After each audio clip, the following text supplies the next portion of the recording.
You're watching The Word on Cars. My name's Nish, and this here is an Audi RS5. It's a pit bull crossed with a golden retriever. So let's talk about the RS5. Now, the RS5 is based on the Audi A5, which was released in 2017 for the latest generation. At the time, we got two different body styles, a coupe with 4 seats and a Sportback with 5 seats, which this car here is. Now, it wasn't until 2019, though, that we got the RS5 Sportback, and at the time, it cost around $157,000, excluding on-road costs. Since then, Audi has refreshed this car for the 2020 model year with some exterior styling changes, some upgrades to technology on the inside, and since then prices have shot up to around $177,000, excluding on-road costs. Now, that is a pretty hefty price tag, but then again, you do get a hell of a lot of car with this, as you're about to find out. Now, RS, what does that actually mean?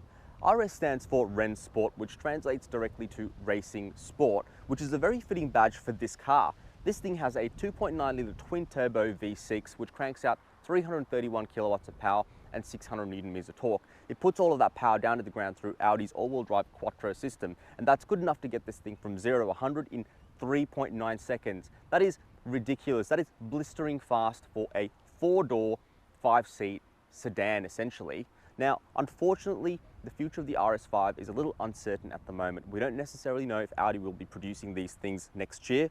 What we do know, though, is that they will be releasing a RS5 competition, which is a much more track-focused car with a lighter exhaust, stickier tyres, and carbon ceramic brakes. On the topic of exterior styling, Audi did give us a couple of different styling packages when this car first came out. We had the carbon and gloss black package that gave you a carbon fiber splitter, carbon fiber mirror caps, as well as a carbon fiber spoiler and carbon fiber scuff plates. Now, the gloss black refers to all of the other plastic trimmings on the outside, which were basically painted gloss black. And you also had access to a carbon and matte aluminium styling package that gave you the same carbon fiber goodies with all those other exterior trimmings done in matte aluminium. Now, in 2022, Audi did also release what they called the bronze styling package, which incorporated bronze wheels, a matte splitter up front, a matte diffuser on the back end of the car, as well as blacked out badging.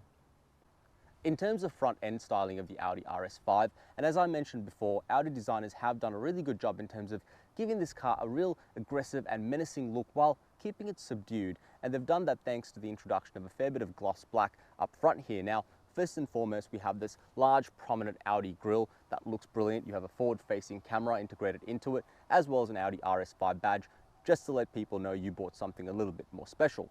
Audi has also dropped a quattro badge down the bottom here that denotes the fact that this car has Audi's all-wheel drive quattro system.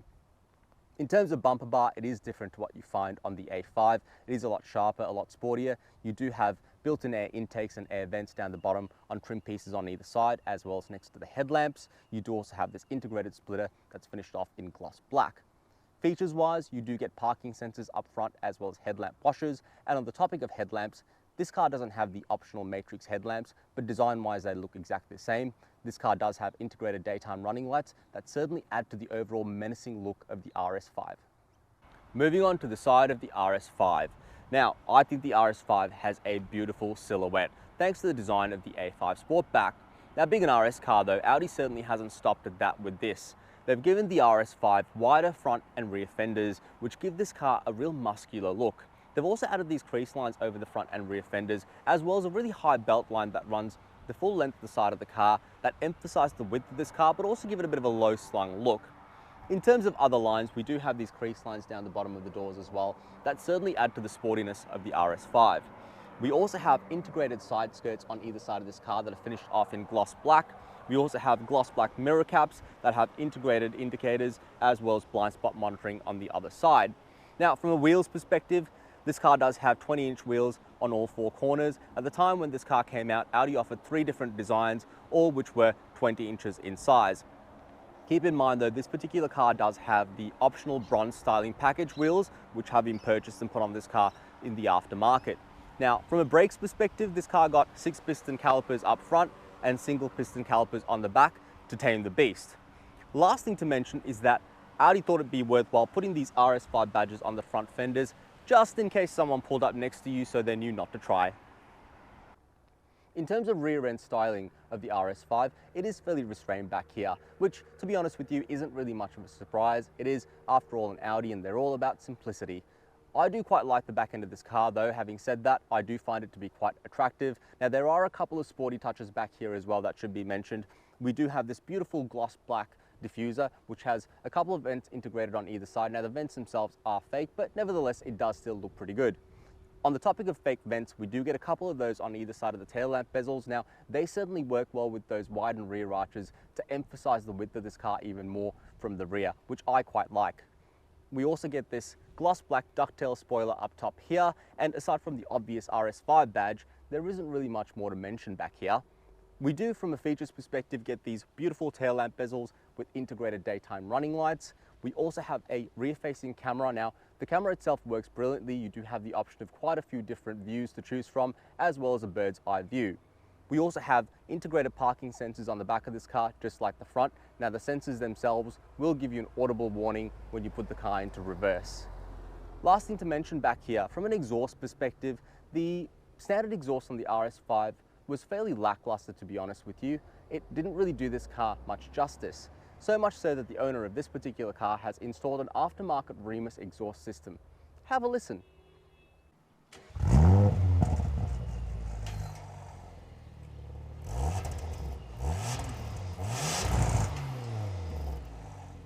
Getting to the cargo area of the RS5 is easy. You simply walk up with the key in your pocket, press the button integrated into the handle, and the tailgate will open up automatically.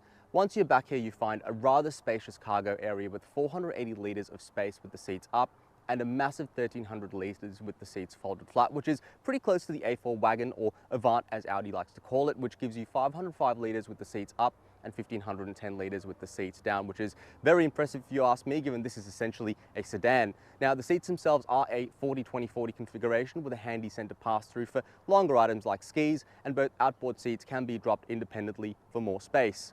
Unfortunately, you can't drop the seats down from the cargo area though. To do that, you do need to unlatch the seats from the passenger compartment, which is easy enough to do. In terms of features back here, not much to see, but you do get a couple of little items like a removable two-piece cargo cover to protect valuables, a couple of straps and netted storage areas on either side to hold things in place, bag hangers, anchor points, and LED lights to see in the dark. Now, the spare wheel does sit under the cargo area, so no storage under there. So little, in fact, that the jack and tools live in a separate bag that's anchored in the cargo area, which is an interesting way to do it if you ask me. You also get buttons to close the tailgate, as well as a button to close the tailgate and lock the car at the same time, which is a handy little feature to have. Now, getting into the RS5 is just as easy as the tailgate. You walk up to the car with the key fob in your pocket, wrap your hand around the door handle, which unlocks the car, and pull. The same functionality is carried over into the back doors, which is a handy little feature to have. Now, keys-wise, you get two key fobs with basic functionality to lock and unlock the doors and open the tailgate. The keys will also remember driver settings for things like seat position and can be used to roll the windows up or down. Now, opening the door, you are greeted with illuminated brush aluminium scuff guards for the front doors. That say RS5 in case you forgot which model you bought. Audi has skimped out on the back doors though. You get plastic scuff guards instead.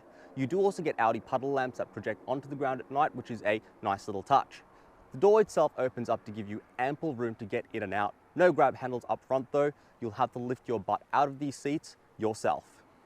Stepping into the interior of the RS5, it's pretty much Audi A4, A5 in here, which isn't a bad thing, although the RS5 does get some RS-specific trimmings, like this carbon fiber trim that runs from the doors into the dashboard that give the interior racy look and feel.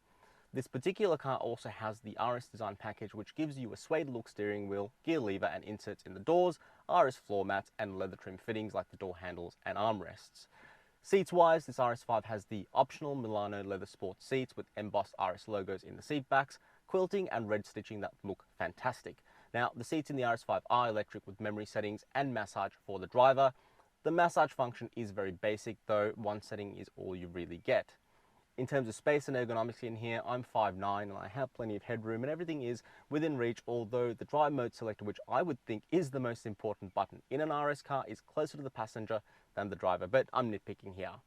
Now, technology-wise, you get the same 8-inch screen from this period of A5s, which is controlled through a rotary dial that sits in the center console. No touchscreen here, unfortunately. The RS5 did get a larger touchscreen for the 2020 model year though. It is clunky to use, especially if you're using Apple CarPlay or Android Auto, which this car has as standard. You have to use the dial to move through information on the screen, which is a little annoying. That aside though, you have access to other functions through the infotainment interface like digital radio, built-in navigation, Bluetooth phone connectivity, and access to various media sources like DVD, 2 SD card slots, and a Wi-Fi hotspot, as well as a 19-speaker B&O stereo. Now the stereo sounds fine, but to be honest, I have heard better.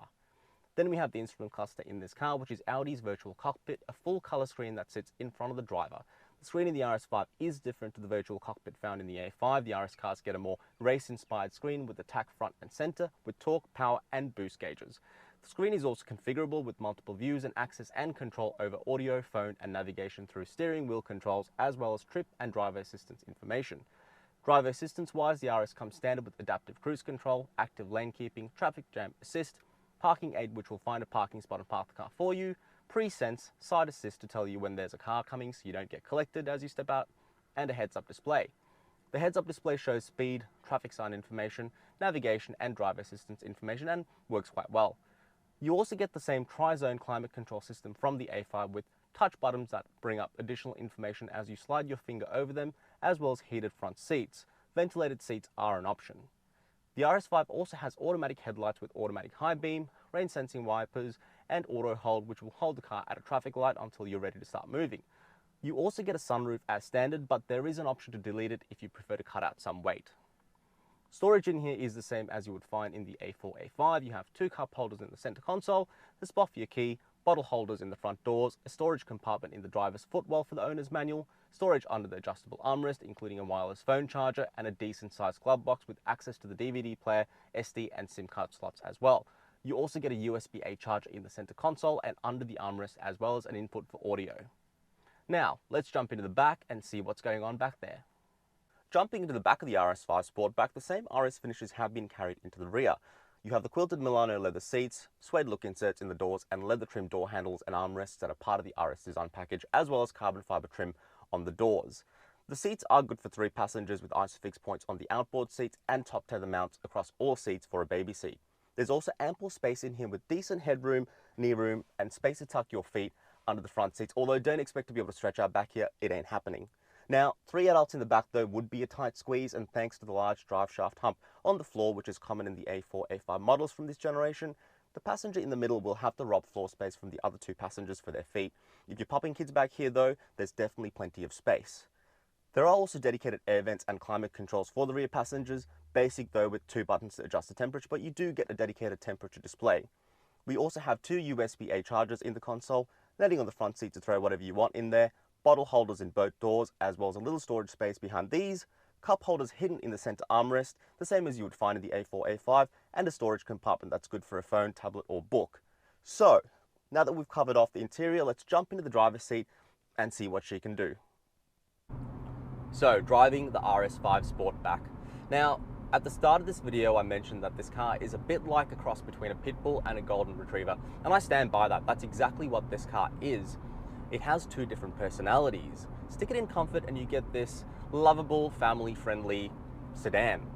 It has 5 seats, plenty of space in the boot, lots of creature comforts, and a lot of safety technology, so it's perfect for the family. Now, on the flip side, stick it into dynamic, which is Audi's equivalent of sport, and all of a sudden you unleash this little angry pit bull that just wants to go. The engine in this thing, the 2.9 litre twin turbo, is quick. I mean, it spools up unbelievably fast. You breathe on the throttle in dynamic and this thing will shoot you into the horizon, and it is a fantastic feeling. It is so addictive, you just want to keep going time and time again. Now, that aside, in terms of suspension in this car, you do have adaptive dampers that work brilliantly. This car certainly has 2 different personalities from that perspective. In comfort, the ride really softens up. It is a little bit stiffer than what you'd find in a standard sedan, but nevertheless, it's perfectly fine. You're not going to have any complaints. Stick it in dynamic and this thing stiffens up unbelievably. I mean, it is jarring to say the least, and certainly not for a daily driver. If you're taking this car out to the hills though, for a little bit of a fang, as we like to call it here in Australia, it is perfectly suited. Now, given this car has Audi's all-wheel drive quattro system as well, they work hand in hand to really give you confidence to push this thing around corners at speeds that you wouldn't do that in any other car, which is pretty impressive. Now, a couple of drawbacks. The gearbox in this car is a little disappointing. It is an 8-speed automatic dual clutch. What I do find though is that it does take a second when you put it into gear to start going. And when you are moving, if you're not in the right gear and you put your foot flat to the floor, it does take a second to change gear. Now, all in all, it's not a big issue though. You do get flappy paddles on the steering wheel, so you can manually change gears yourself. You can also put the gearbox into sport mode by just pulling the lever back once, so it'll hold gears for you, which is a nice little handy feature to have in a performance car. Steering wise, this thing is very responsive to input. It changes direction very, very quickly. And again, considering this has quattro and the adaptive dampers, it certainly goes around corners very, very quickly. Now, I do find with the steering, it is a little bit vague. You do struggle sometimes to work out what the front wheels are doing, but again, it's not really a big issue. The steering itself is very well weighted. If it's in comfort, it is very light. In sport, it does stiffen up a little bit, so it's perfectly fine. Works quite well. Now, brakes in this car, you do get 6-piston calipers up front that are made to fairly large rotors, to be honest with you. They're cross-drilled and vented, and you do have a couple of single-piston calipers in the back with cross-drilled and vented rotors as well. Perfect, plenty of stopping power. You do get optional carbon ceramic brakes for this car. Now, I can't really think of a reason why you would get it in an RS5 unless you're hell-bent on tracking this car. So I imagine there aren't too many cars out there with that option on it. Now, having said all of that, this car costs $177,000 excluding on-road costs. But if you think about the fact that this car does have two different personalities, you are essentially getting two different cars, one for your daily driving and one for your weekend warrior driving, which I think is pretty impressive. Now, the used car market does have a few of these on there at the moment. You can pick up a RS5 for around $80,000 to $90,000, depending on whether you choose a coupe or a sportback. In my opinion, the sportback is the way to go because of all the practical conveniences, especially if you have a family. But there is a hell of a lot of variety out there on the used car market. I guess what I'm trying to say here is if you are in the market and you're looking for a sedan, you like performance cars, you don't want to buy two different cars, get an RS5. It's really the way to go.